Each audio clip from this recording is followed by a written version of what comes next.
Hey, another video. This one, this one I've entitled uh, Relationship Interview. Relationship Interview.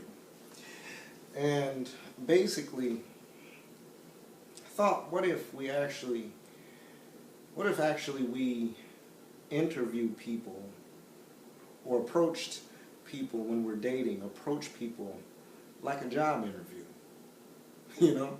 What if we actually approach people like the job interview, the whole resume type of deal?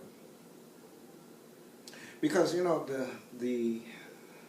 talk about the Bible verse talks about whoso finds a wife, whoso findeth a wife, findeth a good thing and obtains favor of the Lord. In fact, that's the King James Version. I think there's another translation, I believe it's the Basic English Version, says, he that findeth a wife, he that findeth a true wife, findeth a good thing. So, when I talk about that, we talk about finding wives and finding, because we're always so caught up in the finding part. Because, it's always said, well, yeah, he's supposed to find her, he's supposed to find her, he's supposed to be looking for her. That's true. That's true. The Bible says he that findeth the wife, but we very rarely look at the wife part. We very rarely kind of skip over the wife part, because I looked at that and said, he that findeth the wife, and what got me is because the Bible, and I looked at the different translations, even the Amplified Version, it didn't say that he that findeth a woman and marry her to be his wife. It didn't say he that findeth a woman to be his wife. It said he that findeth a wife. And so it got me to thinking, he that findeth a wife, to me it seems as though that she must produce or have the qualities or qualifications of what a wife ought to be. So she must possess the qualities and qualifications of a wife, and not a wifey, not a girlfriend, but a wife, he that findeth a wife. And when we talk about finding, if you want to talk about the angle of finding a wife, she's not in the club. The wife is not in the club. She's not in the club. She's not twerking, dropping it like it's hot. She's not in the club. She's not turning up. No, it's not that. He that findeth a wife. He that finds a wife. He that finds a wife.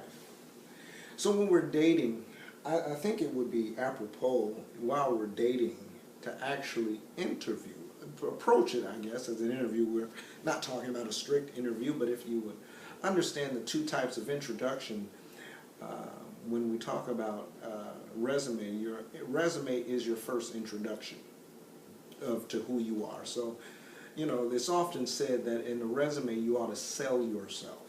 That's the whole demeanor. Sell yourself in a resume. Sell yourself. So we look at a resume. We look at the resume. A resume has different particular I don't know what you would call it, different things. First off, we look at your objective. What is your objective? What are your plans in this meeting? What are your plans? What are your goals in this particular meeting? That's number one. Because your goals kind of really set the tone of what I'm looking for. What if we look at your job history? Let's look at your job history in these terms. Let's look at your relationships, your past relationships. How long have you been in those relationships? How long have you been in those relationships? What did you profit? What did you gain from that relationship? What have that particular relationship or job, what did you gain from that? Because if you look at it in a job perspective, if you kind of look at that and says, look, jobs. Okay, my job. I worked on this particular job for 6 months. I worked this job for 6 months, and then I worked on another job for, actually I worked there for about a year. Yeah, this job here I worked for 8 years. Yeah, I did. I worked for 8 years. Or it looks at this kind of interview, your job interview, about your jobs and about your relationships. What if your relationships? Oh, I've been in this relationship. We've been going out for 3 months, and we called it quits. We've been going out for 6 months, and we called it quits. Or, yeah, I've had 5 jobs in 1 year. I've had 5 relationships in 1 year. You know what that says? That says there's some commitment issues, or there are some problems. I don't know, it's not you, it's, the whole it's not me, it's you, or it's not you, it's me kind of perspective. But that also, let's see, we're looking at that. Okay. All right, so we get past the job interviews. What about your educational background? What about your educational background? What can you bring to the table educationally without, I'm not talking about, oh yeah, you can do stuff in the bedroom. We're not talking about you can cook in the bedroom, but can you cook in the kitchen? I mean, is what I'm saying. I mean, when we talk about educational background, we look at your educational background. Yeah, you went to this university for, you only been there a year, then but there's no degree there. There's no, you didn't accomplish anything in that university. So I see, you went to another university, a pretty good prestigious university, but you've been there 2-3 years, but I still don't see a degree there. I don't see what you accomplished there. So right off the bat, that's right there is showing me that you're unstable. Showing me that you're unstable in a relationship. Not good, not good. But but I see the last one was pretty prominent. Last one, you actually got an associate's degree, or you actually got a bachelor's degree. I see that. I see that. That shows me then, even though you were stable in the beginning, but you focused yourself and you applied yourself and put in some work to get your education down. So what that shows in relationships, you do have, even though your relationships before didn't work out, and yes, it wasn't long term, but the last relationship, you finally got together and learned from the other schools or the other relationships that, yeah, there's maybe some things that I needed to work on myself. Because see, that really, education really shows us what ourselves are. It shows us ourselves. It shows us our ability and where we're lacking in, where our strengths are, as well as our weaknesses. And so that's interview process. Okay, well, I see you have references there. I see you have references. Can I, in a relationship interview, can I call your ex-boyfriend? Can I call him and talk to him and see what does he say? Oh no, you don't have your ex-boyfriend on here. You don't have it on here. Oh, okay. Well, I see here. I see another one. I see another. Can I call your ex-fiance? Can I call him? See what he says about you. Because see, I'm not concerned rarely about the people that you handpicked to give you some good encouraging words for me. No, I don't want your handpicked. I don't want your best friend. You know, your best friend, your ride or die chick who's always with you and who's going to be with you, and not the one who just always has good and nice things for you or to say about you. But I want to talk to you. I want to talk to the ones who know you, who knows the goods and the bad. Let's talk to them. I want to talk to your dad. Let's talk to your dad. See, what does he says? Because I know that he has an interest in me. He wants to know my goals and my aspirations on how I'm going to take care of his baby girl. But I also want to know what he says about you. No, I'm not talking about the one you call dad now. I'm talking about the dad that you don't recognize. I want to talk to him, and what does he think about you? And I want to even actually know the relationship between you and your father, who you don't talk to, don't want to talk to. Why do you not want to talk to him? What was the problem with that? That's who I want to talk to. That's who I want to talk to. Relationships. Relationships are, it's, dating in itself is kind of, it's kind of scary now, especially in my age group.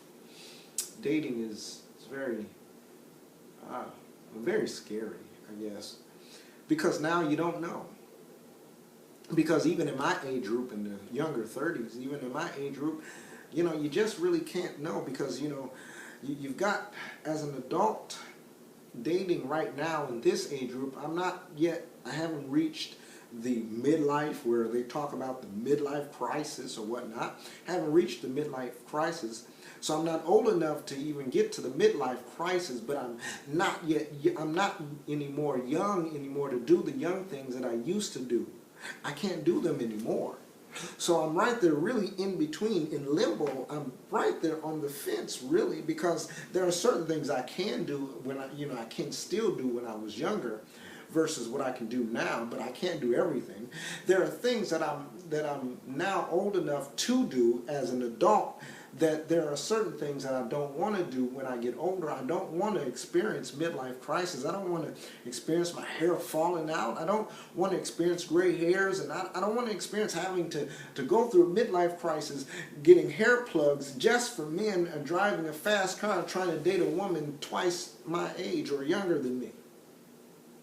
I don't want to do all of that. I don't want to date a woman that's 10, 15, or maybe even 20 years younger than me. No, I don't want to experience that.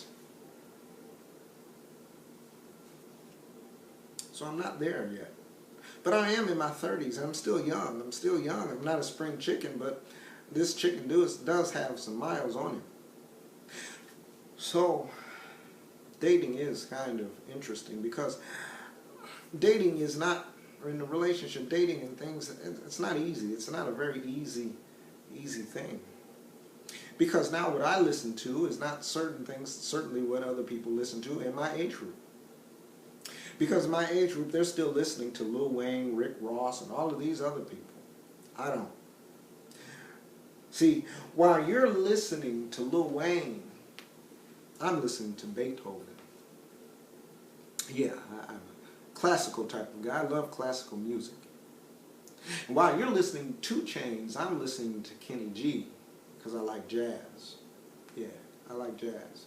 I like jazz. And what you call old school, what dating younger people, what you call an old school, and what I call old school, if I was to try to date somebody 25 years old or 28 years old, the difference, there's a big 7-8 year different gap, which is 2 terms of presidency. But what happens is that our age group difference, you may be, as I say, women mature faster than men in most cases, I can say, because in other cases, some women are not as mature as they seem to be, even in my age group. Because they're still doing certain things, still acting childish, doing childish things. And so even if I were to date somebody younger and they were mature, but it's still the age gap, because what I would think and try to relate to you is 2 different things. I can't relate to you because you really don't remember Atari. The game Atari? No, you don't remember Atari. You probably don't even remember Nintendo. You remember how those of us in my age group remember Nintendo? Remember when you had to blow the game system in order to work? Remember you had to get the little cartridges and blow the cartridges in order for it to work? Or maybe even find out that even if you put a little rubbing alcohol and the Q-tip on it and clean it in, it actually works? Or maybe your game system was so jacked up that you've used it so much where you would have to put the game in and put another game on top of the game to keep it down. But see, 25, you don't know nothing about that. You really don't know anything about that. So You know, those are the types of things. So I like the resume. I like the resume, your experiences. I like the experiences and what you like to do for hobbies. I understand that. What do you like to do in your hobbies? What do you like to do in your free time? Is a question that we usually ask. What do you like to do? What for fun is the question. What do you like to do for fun? And no, twerking on Saturdays, dancing on a pole is not considered a hobby, and that's not considered a hobby. What I would like to know is, what do you like to do? Are you crocheting? Do you like to crochet? Do you like to sew, or do you read, or do you like to play video games? What do you like to do for fun? What are your hobbies? What are those types of things? Okay, so I see the interview now. After I've read your resume, and in dating terms, the first phone call, perhaps when we're talking on the phone, maybe we'll talk for 10 minutes, 15 minutes, or maybe an hour. So that first interview, that's the first thing that I wanted to figure out and see. So that's the first thing. You heard my voice. You see how my voice, you probably hear from my voice, and you may probably distinct, if you've never met me, if this is like a blind date and you've never seen me before and you just heard my voice, maybe we've met from blackpeoplemeet.com on the phone, or phone line, chat lines, or what have you, but you've only heard my voice. And so now I'm intrigued by your voice. Your voice sounds wonderful. My voice may sound different to you. Because of the way I talk, I don't really talk like I'm a black guy from the east side of Detroit who once was in some stuff. But when I do talk, it seems like I do have some kind of intelligence about me, so you probably are intrigued to meet me, as I you. And so we finally go out on a date, we finally meet, we go to a restaurant to eat. And so what do you order? What do you order? It actually says something about you. You may say, well, I'm just going to order a salad. A salad. A salad just shows me that you're just trying to be nice. You don't want me to see how you eat. You're trying to be nice. Or you can go to the other extreme and order the lobsters and the T-bone steak and all of this, because really it shows I want this man to really take care of me. While taking care of you is something that we do and want to do, but I would rather us want to, I guess to say that, let us want to take care of you and not being demanded upon that we're supposed to take care of you. Because if you want us as a relationship, or even to marriage material, if you want to have a good relationship, a man must want to be also feel needed, but also feel appreciated and even wanted. But he does not want to feel needed all the time without being appreciated. So even in the first date, the first date could make or break our relationship. It could define whether we're going to go on a second date, or in this case, a second interview, or not. And so it shows your posture. When you're sitting, what are you doing? How are you sitting? Are you sitting gap-legged out, and just like, all right, this is how I am, this is how I'm going to be? No, that's not good. That's showing me that you have no manners. No manners. That's not mannerable. And then, or you can just sit up straight and sit up posture, and tries to show your posture and say, okay, that she has good manners, she has good posture, she may, want to give off a good impression. Not a bad idea, not a bad thing to do. So when we talk about a relationship interview, now we come to the close of the interview. And the interview may or may not be going well. And let's say it's going well, and we go and we walk you, we drive you back home, or if you've driven in separate cars or whatnot, and the date is over. So what we do? Here's the big end of the night. Big end of the night. Now, are you looking for him, if the interview went well, or if the date went well, are you looking for him to give you a kiss, that good night kiss, the fateful good night kiss? Is it a kiss on the lips? Or does he kiss you on the cheek, give you a hug, a kiss on the cheek, or even kiss you on your forehead? Which really shows that if we kiss you on the cheek, that shows that we had a nice time, it was nice to meet you, we had a very good time. And possibly there's a next time. If we actually kiss you on the forehead, we're really digging you and we really want something more and to go on with this relationship, so there could be something different. Or if we could give you just the proverbial handshake. The handshake simply means this date did not go well. The handshake symbolizes, and then followed by, I'll call you sometime. Oh, there's that I'll call you sometime. I'll call you sometime. I'll call you sometime simply is the interviewing process, closing saying, where when we say, well, I'll be sure to put your resume on file. And put your resume on file. And that could just simply mean I'm putting your resume on file. It could simply mean I'm putting it in the trash as soon as you leave. Or they may actually say, okay, I'll put your resume on the file, but it's going to be on the bottom of the list. So after I finish interviewing everybody else, if I can't find anybody else that will fit, you're maybe closely what I'm looking for, so we'll try to make that work. But a handshake at the end of the date symbolizes I'll call you sometime, which means I'll probably never call you, or if I do call you, it's because of my last resort.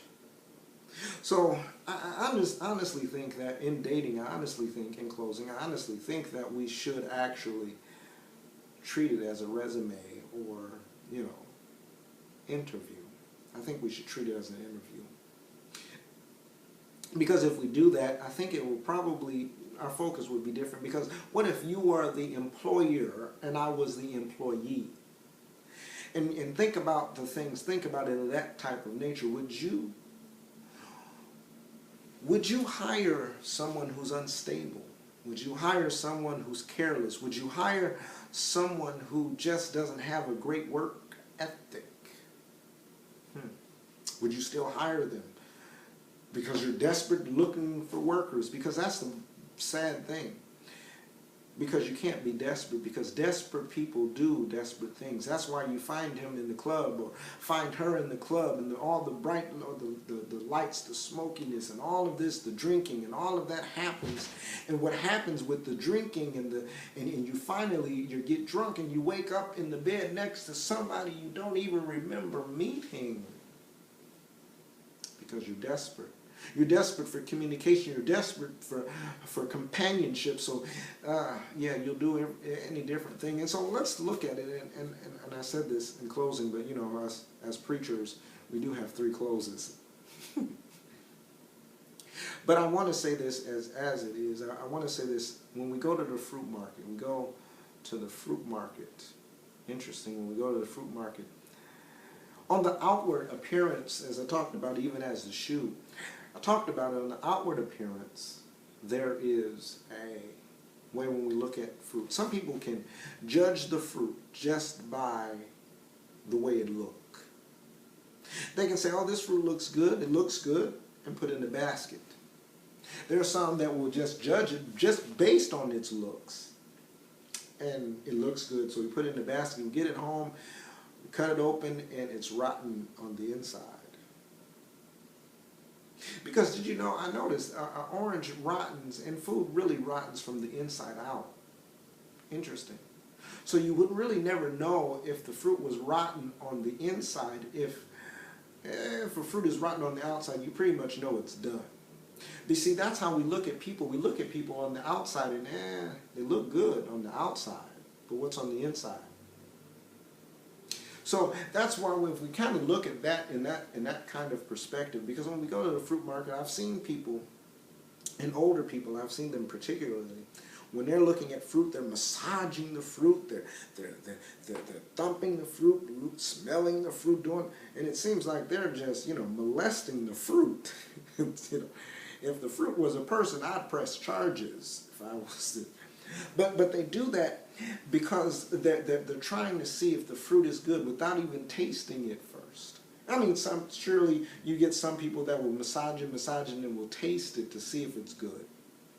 But then there are others that will just massage it, just like a watermelon. I didn't know, and I still don't know how, but I didn't know that by thumping the watermelon, you can kind of figure out if it's a really good sweet watermelon or not. I mean, I can thump a watermelon all day and still won't decipher whether it's sweet or not until I cut it open and taste it. So if I cut open this watermelon and I cut open this watermelon, and from the inside they're both red, so they're both red, and I think they're both sweet. They look good. So until I taste it, this one, it doesn't taste, this one is okay, but this one is sweet. And because I tasted it. It's interesting. See, I can't do it at the supermarket until I've bought it. I can't taste it until I've bought it. I've said something. I can't taste it. I can't cut open the watermelon and taste it at the fruit market. I mean, some fruits you probably can. But at this, I can't do this with the watermelon. I can't. I can't, unless I've bought it and take it home and cut it open and then taste it. But what happens before then, you have to thump it. You have to tap it to see if it's good. You got to examine the fruits. You've got to examine the fruit. You got to examine the fruit first, without even having to taste it. See, because the problem with it is then, that's a whole different story for another sermon for another day. But just remember, in a relationship, and we talk about the relationship interviews, I think that will probably go a lot smoother. So let's try that.